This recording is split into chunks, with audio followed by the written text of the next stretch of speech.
Donc j'appelle son producteur que je connaissais, on avait déjà fait des trucs ensemble, et il me dit ah il va être content Charles, ça va lui plaire cette idée.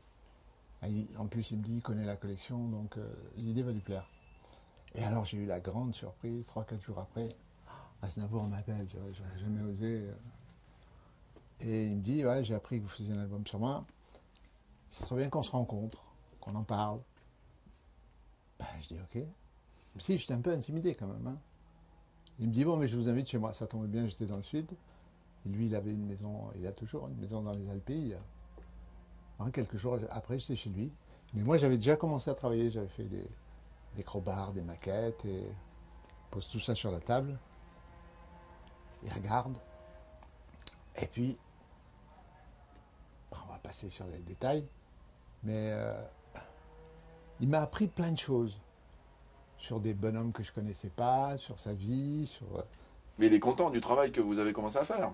Ah ouais, Il vous dit quoi? Bonjour José, j'adore ce que vous faites. Mais il connaissait déjà mon travail, hein, parce qu'il avait vu ce que j'avais fait sur Brassens, donc il connaissait mon travail. Et ouais, on passe sur les compliments. Et donc, non, là où il a été vraiment formidable, c'est qu'il a pris le temps, parce que moi, sans arrêt, je lui disais, bon, je ne vais pas vous déranger. Et à un moment, il m'a dit, bon, arrête avec ça, on a tout notre temps, on est là, on va aller jusqu'au bout. Et c'est ça qui a été formidable, parce qu'il était disponible. Voilà, j'aime le mot disponible et généreux. Généreux. Il avait une grande générosité. Et quand on a eu fini d'évoquer tout ça, je lui ai dit, bon, je vais vous envoyer au fur et à mesure les planches que je vais faire. Il m'a dit, pas question. Ça sera comme pour les autres. Moi, je découvrirai cet album quand il sera fini. Voilà, ça c'est la classe. Respect. Hein. Ah ouais, et c'est quelqu'un aussi qui avait un grand sens du travail. Du travail. C'était un artisan, Aznavour, aussi bien dans le cinéma que dans son métier d'auteur, compositeur et interprète. Et il savait qu'un travail, il fallait aller jusqu'au bout, quoi. C'est pas un truc. Le mot artiste, on l'a jamais prononcé, ni lui ni moi, quoi. Hein, on n'est pas des artistes, peut-être, je sais pas. On est là pour bosser, quoi. Il faut faire notre boulot jusqu'au bout, et il y a un grand respect de ce mot travail chez lui.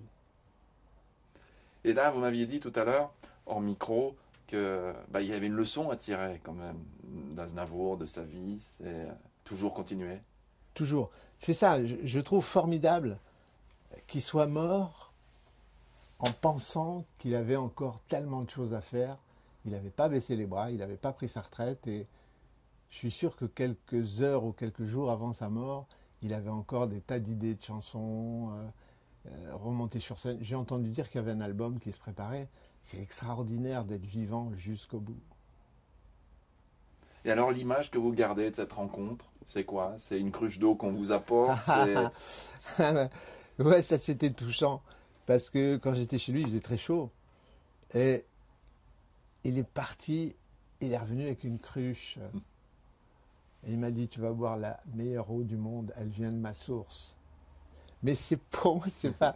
Il y a une autre image qui m'a touché chez lui, c'est qu'il est habillé tout en blanc, costard, godasse, tout ça, et classe. Et il m'a dit, dans le fond, moi je ne suis qu'un paysan. Mais je croyais qu'il déconnait, mais pas du tout. Il était sérieux, parce qu'il avait des oliviers, donc il faisait un peu le paysan, si je puis dire. Il m'a dit, viens voir. Et on est allé dans son entrée, il y avait plein de chapeaux. Et il prend un chapeau de paille, il se met sur la tête, et il dit, alors, j'ai pas l'air d'un paysan. Et il a remercié aussi vos tantes qui vous ont fait découvrir, quand vous étiez plus jeune, le chanteur Aznavour. Quand je suis arrivé en France, j'étais chez mes tantes et elles étaient fans d'Aznavour, vraiment fans d'Aznavour. Ça, je lui ai raconté. Et il y avait donc des vinyles qui traînaient là, et j'en ai pris un et j'ai dessiné son portrait.